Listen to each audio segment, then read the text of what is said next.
Assalamualaikum warahmatullahi wabarakatuh.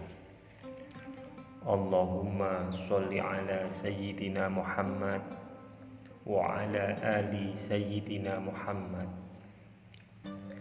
Akan tetapi Umar tidak bisa melawan rasa sayang kepada adiknya. Amarahnya padam seperti api terguyur hujan.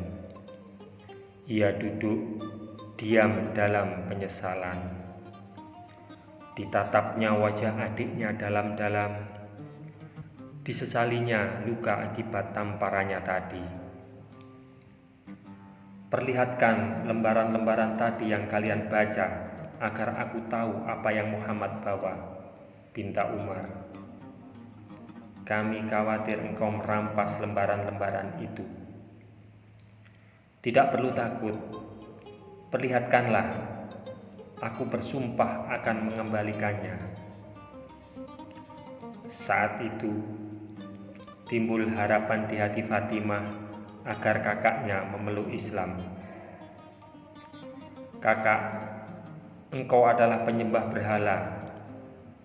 Karena itu engkau kotor. Sesungguhnya lembaran ini tidak boleh disentuh kecuali orang yang suci. Tanpa berkata lagi, Umar berdiri lalu mandi.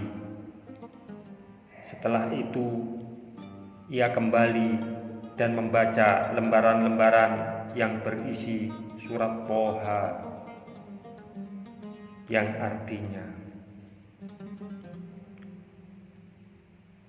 kami tidak menurunkan Al-Quran ini kepadamu agar kamu menjadi susah, tetapi sebagai peringatan bagi orang yang takut kepada Allah, yaitu diturunkan dari Allah yang menciptakan bumi dan langit yang tinggi, yaitu Tuhan yang Maha Pemurah yang bersemayam di atas arsy. Kepunyaannya lah semua yang ada di langit, semua yang di bumi, semua yang di antara keduanya, dan semua yang di bawah tanah. Dan jika kamu mengeraskan ucapanmu, maka sesungguhnya Dia mengetahui rahasia dan yang lebih tersembunyi. Dialah Allah. Tidak ada Tuhan yang berhak disembah melainkan Dia. Dia mempunyai Al-Asmaul Husna, nama-nama yang baik. Umar terus membaca sebagian besar lembaran-lembaran tadi, lalu berhenti. Tangannya terkulai, matanya sayu. Dikembalikannya lembaran-lembaran tadi ke tangan Fatimah. Dengan rasa heran dan penuh harap, Fatimah memperhatikan wajah kakaknya. Kemudian didengarnya Umar mendesah, alangkah bagus dan agung kata-kata ini. Seolah mendadak matahari yang terang benderang muncul dari balik awan. Khattab bin Al-Arad segera keluar dari persembunyiannya. Wahai Umar, serunya meluap-luap. Aku sungguh berharap mudah-mudahan Allah mengistimewakan dirimu. Kemarin ku dengar Rasulullah berdoa, Ya Allah, kuatkanlah Islam dari dua Umar, Abu Jahal bin Amr bin Hisham atau Umar bin Khattab.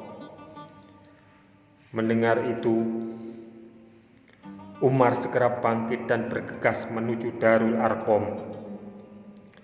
Namun, tangannya masih menghunus pedang dan wajahnya seperti singa padang pasir yang siap bertarung.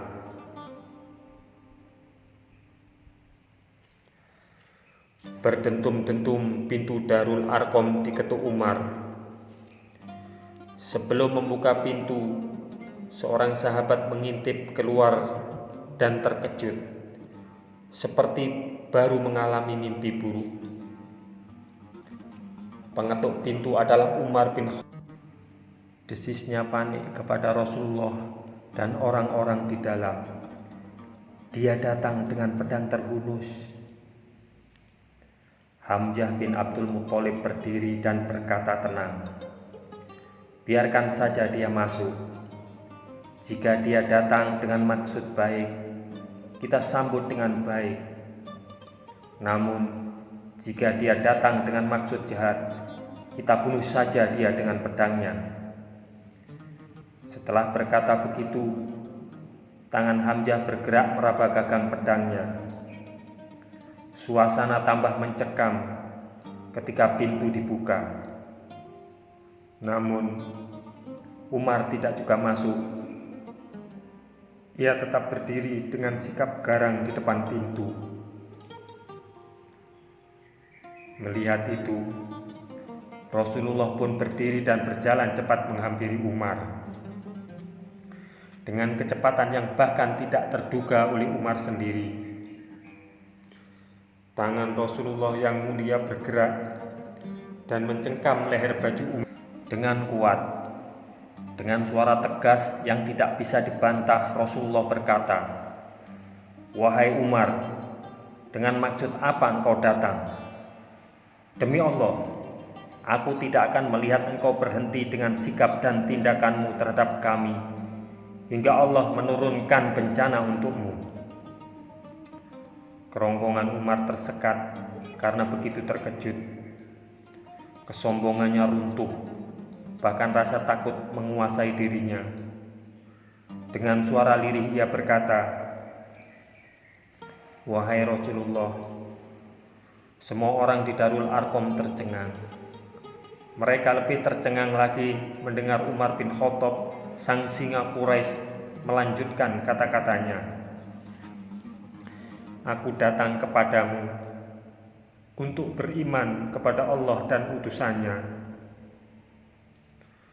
Rasulullah melepaskan cengkeramannya dan berkata penuh rasa syukur, "Subhanallah." Takbir Hamzah membahana. Pada bulan Zulhijjah tahun ke-6 kenabian itu, Umar bin Khattab, sahabat berperang dan teman minumnya, menjadi saudara seiman. Hati mereka terikat dalam tali yang tidak bisa putus lagi sampai ke akhirat. Dengan kegembiraan yang tiada tara, Rasulullah mengusap dada Umar agar sahabat barunya itu tetap dalam keimanan. Semoga kisah ini bermanfaat untuk kita semua. Wassalamualaikum warahmatullahi wabarakatuh. Mudah-mudahan kelak kita akan mendapatkan syafaat dari Nabi besar Muhammad sallallahu alaihi wasallam. Amin. Amin. Amin ya rabbal alamin.